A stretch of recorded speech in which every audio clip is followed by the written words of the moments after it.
If you were to ask my friends to describe Bill Browder, me, in one sentence, the answer would be that I'm Putin's #1 enemy. Now that sounds very self-important, might sound a bit exaggerated, maybe even ridiculous, but when you're done hearing what I have to say, I think you'll conclude that that's the right description. So how is it that this guy with an American accent ended up being Putin's #1 enemy? We got to go back several generations. My grandfather, who was an American, I'm American, was from Wichita, Kansas. And he was a labor union organizer. And he was so good at organizing the union that the communists spotted him and said, if you like labor unionism, you're going to love communism, why don't you come to Russia and check it out? So my grandfather went to Russia, and he did what most young American men do when they get to Russia. He found a Russian girl who became my grandmother. My father was born there, and then 5 years later, they returned to America, and my grandfather became head of the American Communist Party. He ran for president on the communist ticket against Roosevelt in 1936 and 1940. He was imprisoned in 1941, pardoned in 1942, kicked out of the Communist Party in 1945 for being too much of a capitalist, and then persecuted very viciously in the 1950s during the McCarthy era. So this was my family legacy. And I was born in 1964, and during the 1970s, when I was going through my teenage rebellion, I was trying to figure out a good way of rebelling from this family of communists. I grew my hair long, and you can't tell now, but it grew into an afro. Strangely, that didn't upset my family. I also followed the Grateful Dead around the country for several months. That also didn't upset my family. But then I came up with the perfect rebellion technique, which was to put on a suit and tie and become a capitalist. And that did upset my family. I became a capitalist. I went to Stanford Business School in 1987, and I graduated business school in 1989, which was a very auspicious year because that was the year the Berlin Wall came down. And like many other students coming out of business school, I was trying to figure out what to do next. And none of the on-campus recruiting events appealed to me, and I couldn't get excited about any of the jobs after business school. Until one day I had an epiphany, which is that if my grandfather was the biggest communist in America, and the Berlin Wall has just come down, I'm going to try to become the biggest capitalist in Eastern Europe. And that's what I set out to do. I first moved to London, and then I moved to Moscow, and I ended up setting up an investment fund called the Hermitage Fund to invest in the newly privatized markets of Russia. And Russia had gone through this amazing transformation from communism to capitalism, and in doing so, they basically gave away all the state property of the country to people for free. And so I set up this investment fund to invest in effectively this free property. And it was a dramatic and successful, the most dramatic and successful launch of an investment fund in the history of investment funds. My fund went up 850% in the first 18 months. I had an enormous success with everything I was doing. And then I discovered something which I probably should have known all along, which is that all of the companies that I was investing in were highly corrupt. The companies that I was investing in were basically being robbed by the oligarchs who were the majority shareholders in these companies. And so I decided that I was going to try to do something to address the corruption. And what I did was to research how they went about doing the stealing and then to share that research with the international media.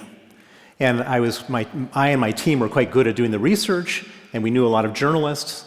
And so by putting all this together and putting all this information out there, we started to have an effect. And it was very interesting, the reason why we had an effect, because just as I started to do my naming and shaming campaigns was just about the time that Vladimir Putin had come to power. And it turns out that he had been fighting with the same guys I was fighting with. They were stealing power from him at the same time as they were stealing money from me. And so every time I would put one of these big exposés out there, he would step in and fire somebody or do something dramatic in order to go after his enemies, and also in a secondary way, helping me. And so for a brief period of time, I had the perfect job because I was getting the bad guys, I was making Russia a better place, and I was making a lot of money for my clients and for myself. And there's very few jobs where you can do good and make money in the same job. Sometimes you can do good and not make money, or you can make money and not do good. But I had both for a brief period of time. But it turns out that Putin wasn't doing this because he cared about cleaning up Russia. He was doing this for another reason. He wanted to win his war with these oligarchs. And at the end of 2003, he decided to make his big move. And his big move was to arrest the richest man in Russia, Michael Khodorkovsky, the owner of an oil company called Yukos, off of his jet in Siberia. He brought him back to Moscow, he put him on trial, and he allowed the television cameras to come into the courtroom to film the richest man in Russia on trial sitting in a cage. Now imagine you're the 17th richest man in Russia, you're on your yacht parked off the Hotel du Cap in Antibes, France. You turn on your CNN, and there you see a guy far richer, far smarter, and far more powerful than you sitting in a cage. What's your natural reaction? You don't want to sit in a cage yourself. And so one by one, they went back to Putin and said, Vladimir, what do we have to do to not sit in a cage? And he said, 50%. Not 50% for the Russian government, not 50% for the presidential administration of Russia, 50% for Vladimir Putin. And that was the point in which our interests diverged. I was still trying to expose corruption, but I was now exposing corruption in situations in which Vladimir Putin had a 50% interest. And it didn't take them very, very long to turn on me. And on November 13th, 2005, as I was flying back to Russia, I was stopped at the border. I was put in the airport detention center for 15 hours and then deported and declared a threat to national security. Following that, I evacuated all of my staff. We sold all of our securities in Russia, and I thought that that was the end of the story. It turns out it wasn't the end of the story, but the beginning of the worst nightmare you could ever imagine. 18 months after I was expelled, 25 police officers raided my office in Moscow. 25 more officers raided the office of my law firm in Moscow. They were looking for the stamps, seals, and certificates for our empty investment holding companies. They didn't know they were empty at the time. They got them at the law firm. They seized those documents. And then the next thing we know, we no longer own our investment holding companies. They had been fraudulently re-registered using the documents seized by the police. At this point, I hire the smartest lawyer I know in Russia, a young man named Sergei Magnitsky, to investigate and to stop whatever it is that they're doing. Sergei goes out and investigates and discovers that the purpose of seizing our companies was to try to steal all of our money, which they didn't succeed in doing because I had already sold everything before they got to it. But he did find out that they had a second scheme, which was to steal $230 million of taxes that we had paid to the Russian government in the previous year. They were able to, they applied for a $230 million illegal tax refund on the 23rd of December 2007, 2 days before Christmas, and it was approved and paid out the next day on Christmas Eve, no questions asked. The largest tax refund in the history of Russia, illegally done in one day. Sergei and I were convinced this must be a rogue operation. There's no way that Putin would have authorized the theft of nearly $250 million of his own government's money. And so we figured if we just put this information out there, the good guys would get the bad guys, and that would be the end of the story. So we wrote criminal complaints to every different branch of the justice system. I went on TV, radio, and newspapers describing the scam, and Sergei gave sworn testimony to the Russian State Investigative Committee, the Russia's version of the FBI. We then sat back and waited for the good guys to get the bad guys. It turns out that in Putin's Russia, there are no good guys. 5 weeks after Sergei testified, the same officers he testified against came to his home, on the 24th of November 2008, arrested him, where he was then put in pretrial detention.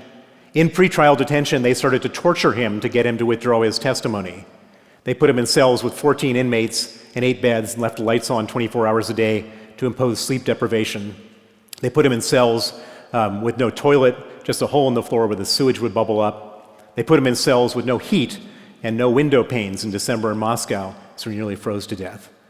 The purpose of this was to get him to withdraw his testimony against the corrupt police officers and to get him to sign a false confession to say that he stole the $230 million. Sergei Magnitsky absolutely refused to perjure himself and bear false witness, no matter how hard the torture got. And it got worse, and it got worse, and it got worse. And about 6 months into it, his health broke down. He ended up losing 20 kilos, getting terrible pains in his stomach, and developing pancreatitis and gallstones, and needing an operation, which was scheduled for the 1st of August 2009. A week before this scheduled operation, they came to him again, asked him to sign a false confession. He again refused. And in retaliation, they moved him to a prison, a maximum security prison with no medical facilities, where his health completely broke down, and they refused him all medical treatment. He and his lawyers wrote 20 different requests for medical attention. All of their requests were either ignored or denied. After about a few weeks of this whole situation in Butyrka, his health he could no longer tolerate the situation, and he went into critical condition on the night of November 16th, 2009. The Butyrka authorities didn't want to have responsibility for him anymore, and so they put him in an ambulance, sent him to a different prison, which had a medical wing. But when he arrived there, instead of putting him in the emergency room, they put him in an isolation cell. They chained him to a bed, and 8 riot guards came into that cell and beat Sergei Magnitsky to death. That was November 16th, 2009, 8.5 years ago. Sergei Magnitsky was 37 years old. He left a wife and 2 children. I got the news the very next morning, and it was the most traumatic, heartbreaking, life-changing news that I could have ever gotten. Sergei Magnitsky was killed because he worked for me. He was killed because he was my lawyer. If he hadn't worked for me, he'd still be alive today. And so when I was able to clear my mind of the hysteria, I made a vow to his memory, to his family, and to myself that I was going to put aside everything else I was doing and get justice for Sergei Magnitsky. And for the last 8.5 years, that's what I've been doing. And we finally got some justice. I came up with an idea. So the Russian government decided to completely cover up the crime. Vladimir Putin got involved. They circled the wagons. Putin personally exonerated every person involved. He gave promotions of state honors to some of the people most complicit. And so I said, if we can't get justice inside of Russia, let's get justice outside of Russia. And I came up with an idea, which is that the people who did this crime did it for money, and they don't keep that money in Russia, they keep that money in the West. And so we came up with an idea, which is to freeze the assets and ban the visas of the people who killed Sergei Magnitsky and the people who do this type of thing from anywhere around the world. I took this idea to Washington, and I met with 2 senators, a Democrat and a Republican, Benjamin Cardin and John McCain, and came up with something called the Magnitsky Act. This is something that the one thing in Washington everybody could agree on. And in November of 2012, it passed the Senate 92-4. It passed the House of Representatives with 89%. And the Magnitsky Act became a federal law on December 14th, 2012. There are now 7 countries that have Magnitsky Acts: the United States, Canada, the United Kingdom, Estonia, Latvia, Lithuania, Gibraltar. And actually, the reason I'm here in Germany today is I'm going over to the parliament as soon as I'm done speaking to try to get a German Magnitsky Act.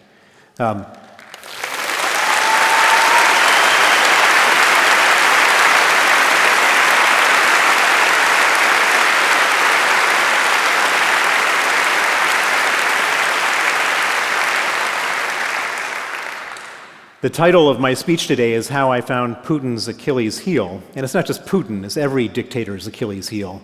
And this is it. And so I'm hoping that this soon becomes the standard for how you deal with dictators around the world. We'll never be able to bring Sergei Magnitsky back, but at least if we can put a piece of legislation in place in his name that goes after these bad guys all over the world, his death won't have been a meaningless death. Thank you very much.